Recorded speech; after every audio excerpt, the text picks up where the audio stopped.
कहानी दिलचस्प है। जी हाँ, कल सुप्रीम कोर्ट में एक मामले में सुनवाई होती है। वक्फ बोर्ड ने शाहदरा के इस इलाके में एक ज़मीन पर दावा किया। दावा ये किया कि ये ज़मीन वक्फ बोर्ड की है और यहाँ पर मस्जिद है, मगर मौजूदा दौर में इस जगह पर गुरुद्वारा है। इस गली का नाम हीरा सिंह गली है और इस गुरुद्वारे को भी हीरा सिंह गुरुद्वारे के नाम से जाना जाता है।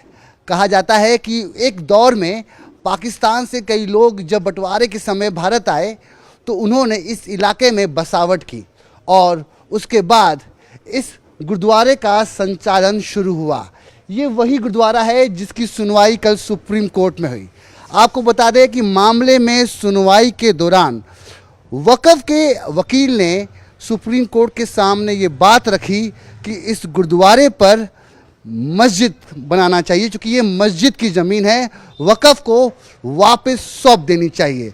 इस मामले में सुनवाई करने के दौरान सुप्रीम कोर्ट की तरफ से कहा गया कि इस जगह पे गुरुद्वारा है और गुरुद्वारा ही रहेगा, जिसके बाद तमाम लोग राहत की सांस ले रहे हैं। आइए जानते हैं कि इस गुरुद्वारे का इतिहास क्या है। आप जो तस्वीरें देख रहे हैं ये गुरुद्वारे जैसा दिखता तो नहीं है, मगर गुरुद्वारा ही है, क्योंकि यहाँ पर काफ़ी लंबे समय से अरदास भी की जाती है और तमाम लोग दर्शन करने भी आते हैं। तो इससे पहले हम आपको अंदर की तस्वीरें दिखाएं। इस मामले में यहाँ के जो कमेटी के मेंबर हैं उनसे बात कर लेते हैं। दिल्ली सिख गुरुद्वारा मैनेजमेंट कमेटी के भी सदस्य हैं। लकी जी, पहले अपना परिचय दीजिए और इस बारे में बताइए हमें। वाहिगुरु जी का खालसा, वाहिगुरु जी की फतेह। मैं परविंदर सिंह लक्की, दिल्ली सिख गुरुद्वारा प्रबंधक कमेटी का वार्ड 41 जो नवीन शाहदरे के नाम से आ रहा है, उसमें ये गुरुद्वारा जो है गली हीरा सिंह के नाम से, क्योंकि इस गली का कोई नंबर नहीं है। 47 के बाद इस गली में हीरा सिंह जी जब आए पाकिस्तान से विस्थापित होकर, तो पूरे के पूरे उनके परिवार के कम से कम 30 परिवार थे यहाँ पर सिखों के, उन्होंने यहाँ पर बनाया। तो इस गली का नाम ही आप कागज़ों में भी चेक कर सकते हैं, गली हीरा सिंह के नाम से ही जाना जाता है।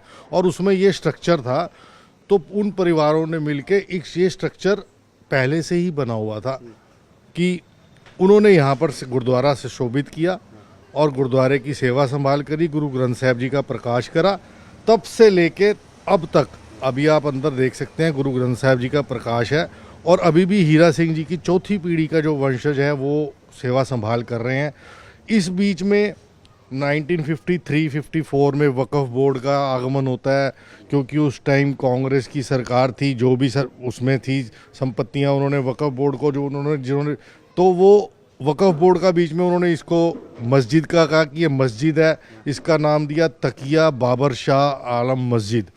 तो उन्होंने इसको मस्जिद बना के इसका अपनी जगह बताकर केस लड़ना शुरू करा और बहुत लंबे समय के बाद 2010 में हाई कोर्ट ने फिर गुरुद्वारा को फेवर में ही करके ये सुशोभित कराया। पर 2010 से लेके अब तक ये केस सुप्रीम कोर्ट में आया और कल सुप्रीम कोर्ट ने जो गुरुद्वारे की फेवर में ऑर्डर दिया, और मेरे साथ माता जी खड़े हैं जिनके इनके परिवार से, हीरा सिंह जी के वंशज से इन्होंने ये केस लड़ा और तन मन धन से इसके बीच में सहयोग दिया। इलाके की संगत ने सहयोग दिया, क्योंकि यहाँ पे गुरुपुरब मनाते रहे, यहाँ पे छबीलें लगती रही, यहाँ पे गुरु साहब की अरदास होते रही, तो खूब लंगर चले यहाँ पर। तो मस्जिद का तो कोई नामो निशान कभी रहा ही नहीं। इसमें बहुत बड़ा हाथ, मैं आपको स्पष्ट कह देता हूँ, क्योंकि हमें किसी जाति से कोई भेदभाव नहीं है, ना हम किसी चीज़ से करते, पर स्पष्ट है कि जो ये वाला वक्फ कानून इस बार नरेंद्र मोदी जी ने पास करा, क्योंकि पहले वक्फ कोई भी चीज़ बता देता था कि ये हमारी है तो उस ज़मीन के ऑनर को प्रूव करना पड़ता था। देखिए कितनी विडंबना है कि उस ज़मीन का ऑर्डर मालिक जो है उसको ये प्रूव करना पड़ता था कि नहीं ये ज़मीन हमारी है। तो कितना बुरा कानून था। ये कानून जो पास करा, मैं उनको बधाई देता हूँ और इस परिवार को, इस इलाके की संगत को बधाई देता हूँ। पर इसमें हमारी पूरी कौम का है, क्योंकि गुरु गोविंद सिंह जी ने बेशक साथ में हमारे को बोला कि मानस की जात सब एक है पहचान वो, पर उन्होंने कब ये भी साथ में बोला कि जब आपकी औद निधान बने अत हिरण में तब जूझ मरो। तो सब ये सारी संगत अपना 1 इंच भी नहीं दी जाने दिया और यहाँ पे सबने मिलजुल के अरदासें करी हैं। उस अरदासों का प्रताप है जो इसका फल मिला। माता जी से बात करेंगे, कब से आप कब से आप सेवा कर रही हैं, थोड़ा देखो बताएं। पहले तो बुजुर्ग करते रहे, नाना जी हीरा सिंह जी यहाँ थे, कैमरे की तरफ जरा देख के बताइए। हीरा सिंह जी थे जी, उनके गली उनके नाम से थी, तो ये जगह भी उन्होंने ली, खरीदी, चाहे जैसे भी है, उनको ज़्यादा मतलब हिसाब पता है। फिर उन्होंने एक यहाँ फूला सिंह थे, उनसे सेवा करवाई प्रकाश की। तब मेरे father in law Nirmal Singh ji Punjab में रहते थे, उन्होंने कहा सब रिश्तेदार यहाँ पे तुम ही आओ, गुरुद्वारा संभालो, ये अमली है, अच्छी सेवा होनी चाहिए। फिर उन्होंने नाना मेरे फादर इन लॉ को सेवा दी। उसके बाद मेरे सरदार जी, उनके साथ मैं ही रहती थी, जॉइंट फैमिली। तो गुरुद्वारे का संग्रांद है, कुछ है, सफाई करनी, कुछ करना, किसी का कोई हाथ नहीं होता था, तो उनके साथ सब करते रहे। फिर सरदार जी गुजर गए तो मैं रही। बाकी संगत का, मोहल्ले का, कमेटियों का सहयोग रहा, जब ज़रूरत पड़ी तो सब आ जाते थे।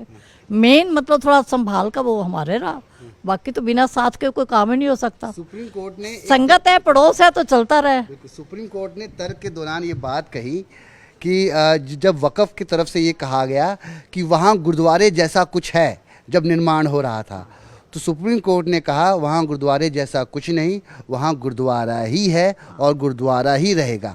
राहत मिली आपको कि एक लंबा संघर्ष, और मैंने सुना कि वक़फ़ की तरफ से यहाँ पे एक किल भी आपको गाड़ने की जरूरत इजाज़त नहीं मिली। दीवारें नहीं छेड़ी, सिर्फ एक दरवाजे उतारे थे हमने, वो भी संभाल के रखे, उनमें सियोंक लगी, जिसके घर में भी लग गई गुरुद्वारा, उसके कारण हमें 1.5 लाख का घाटा पड़ा, मतलब सारा करते रहे।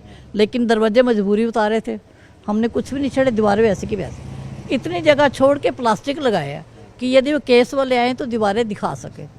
छत का इतना डिस्टेंस छोड़ के नीचे प्लास्टिक लगाया है, वो आए हैं तो उनको दिखा दिए, देखो छत तुम्हारी ऐसी की। हम उसको रिपेयर वगैरह, ईंट वगैरह कुछ नहीं कर सकते। छत है, थोड़ा देखिए आप तस्वीरों के माध्यम से कि अब ये दुरुस्त होगी, अब लग रहा है कि अब ये दुरुस्त होगी। सब पूरा होगा। कमेटी बगल में ही है, हाँ, तो वो हाँ। बताएंगे कि आप कुछ कह रहे हैं कि वो तो देखो देखिए, नई रूपरेखा बनेगी, ये सब भारत गुरुद्वारा कमेटी के अंडर ये गुरुद्वारा नहीं आता। मेरी सुबह कालका जी से बात हो रही थी, मगर अब क्या, ये गुरुद्वारा कमेटी के अंडर में गुरुद्वारा नहीं है, यहाँ की इलाके की संगत का गुरुद्वारा है। पर मैनेजमेंट करते हुए, क्योंकि दास को 55 साल हो गए यहाँ रहते हुए, मेरा भी एक छोटा सा एक फ्लैट यहाँ पर है इसी गली में सामने ही, तो हम सब लोग मिलके इसकी सेवा करेंगे। और दिल्ली गुरुद्वारा प्रबंधक कमेटी के प्रधान हरमीत सिंह कालका जी और जनरल सेक्रेटरी जगदीप सिंह कालो जी, उन्होंने भी मेरे को आश्वासन दिया है कि जो भी गुरुद्वारे की उसारी के लिए, गुरुद्वारे को बनाने के लिए दिल्ली कमेटी का सहयोग होगा वो ज़रूर देंगे, और वो हमारे साथ खड़े हैं, दिल्ली की संगत के साथ खड़े हैं। दिल्ली में कहीं पे भी सिख कौम को कोई नुकसान होता है तो वो साथ खड़े हैं, दिल्ली कमेटी साथ खड़ी है। मैं दिल्ली कमेटी के मेंबर ही नहीं, मैं इस इलाके का बच्चा भी हूँ, इस इलाके का बेटा भी हूँ, माता जी के साथ बहुत समय से रहा हूँ, इस इलाके की संगत के साथ। ये नहीं है कि मैं इलेक्शन कोर्ट जाना पड़े, हमारे साथ ये गए हैं, डॉली भाई साहब भी गए हैं, ये भी गए हैं। ऐसे हम कहीं जब बुलाया तभी हमारे साथ खड़े हुए हैं। चलिए मैं आपके साथ एक बार गुरुद्वारे के अंदर जाना चाहता हूँ, और ये जो गुरुद्वारा अब जिसका आने वाला जो वक्त होगा वो काफ़ी सुनहरा होगा। ये दीवारें नया रूप होगा ना, बहुत बेहतर तरीके से बनाया जाएगा, क्योंकि आप इसकी अवस्था देखिए, उस दौर का गुरुद्वारा है और तब से ये केस ये लोग लड़ रहे थे। प्लीज़ हमें चलिए और हमें दिखाइए कि किस तरीके से आप लगातार यहाँ पे अरदास करते आए हैं। तो तस्वीरें आप देखिए। आपका शुभ नाम क्या है? अमरजीत कौर।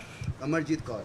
आप देखिए कि घर जैसा लगता है, ठीक है, मगर यहाँ पर आप देखिए कि तब से अब तक यहाँ पे ये गुरुद्वारा संचालित किया जा रहा है। और तस्वीरें अंदर से, माता जी कुछ बताएं किस तरह से सेवा करती हैं? सामान वगैरह, पतीले, हर चीज़ बनाई हुई है, लेकिन अब मैंने लंगर थोड़े से कम करे हैं, पहले जैसा भाई अकेले हूँ। बाकी जी आओ, शूज उतार दो, अंदर आना तो फिर सर। ये देखिए हम गुरुद्वारे के अंदर प्रवेश कर रहे हैं और मत्था जरूर टेकिए। जय हाँ श्री वाहिगुरु। तो अब बताइए कि आप डेली सेवा करते हैं यहाँ पे, किस तरह सुबह सुबह आके? नहीं, डेली देखो सेवा हम भी करते हैं, लेकिन हम थोड़ा पहले लेट करते हैं, हमारी संगत लेट थी।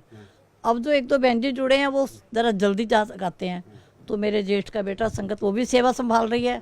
लेकिन मेन मैं अब वो चले गए और सुबह की जैसे मैं अंदर नहीं जा सकी बैठने, वो अपने हाथ में, बाकी संगत का सहयोग बहुत है। बिल्कुल। और लोग दर्शन करने भी आते हैं, मत्था टेकने भी आते हैं, यहाँ पर अरदास भी होती है। 3 घंटे पाठ होता है जी, शाम को भी होता है, ऐसी बात नहीं है, सब पाठ हो रहा है, पाठ पूजा हो रही है। किसी के बर्थडे है, कुछ थोड़ा बहुत हो, वो यहाँ पे फिर अरदास कराते हैं। कईयों की बहुत ज़्यादा पूज भी गई है, तो जो पुराने हैं वो तो बहुत मानते हैं, यहाँ से शिफ्ट हो गए हैं, लेकिन फिर भी बच्चे का बर्थडे तो यहाँ फ़ोन आ जाता है कि सुबह अरदास कर देना। गुरुद्वारे का नाम हीरा दास के नाम से हीरा सिंह। और इस पूरी सड़क को आप देखिए कि यहाँ नाम उनके साथ हीरा सिंह ने, पर वैसे वो कहते हैं हीरा सिंह का गुरुद्वारा, हीरा सिंह छोटा गुरुद्वारा, ओके। ऐसे कहते। अरे एक चीज़ जानना चाहेंगे आपसे कि आप लोग 1952 में यहाँ पर आए। देखो मेरी शादी तो 79 में हुई है, उससे पहले तो बुजुर्गों का हिसाब रहा है। जी जी। ठीक है, इतना ज़्यादा भी वो नहीं है। बाकी 53 की 52 से गुरुद्वारा सामने सरदार जी हैं, यदि ठीक हालत में है इस समय तो उनको मिला देती हूँ।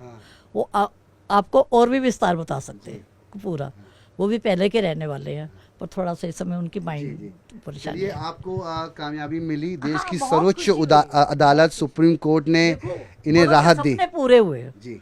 बड़ों के सपने पूरे हुए ना, कि गले में हम सब सरदार फैमिली, पंजाबी फैमिली, और अब नया जो पंजाबी गुरुघर फैमिली थी वो गुरुद्वारे को ही मानती थी। अब नया गुरुघर बनेगा, अच्छा सा गुरुघर बनेगा। तो इसलिए बाबा जी हमारे नाना ससुर 103 साल की एज में एक्सपायर हुए हैं, तो उनकी अर्थी निकाली गई थी, और वो भी 100 साल तक आते थे, किसी का बच्चा नजर नहीं आया, ठीक तो है ना, सबका ध्यान रखते, चाहे किराएदार थे तो सब गुरुद्वारे को ही मानते थे। अब धीरे धीरे पुराने मकान बिक गए, पुराने घर चले गए, नए नए आ रहे हैं, कुछ पंजाबी कम आ रहे हैं, तो थोड़ा चेंज हो गया, बाकी मानने वाले बहुत अब भी, ऐसी बात है। लगातार यहाँ पे रोजाना अरदास भी होती है।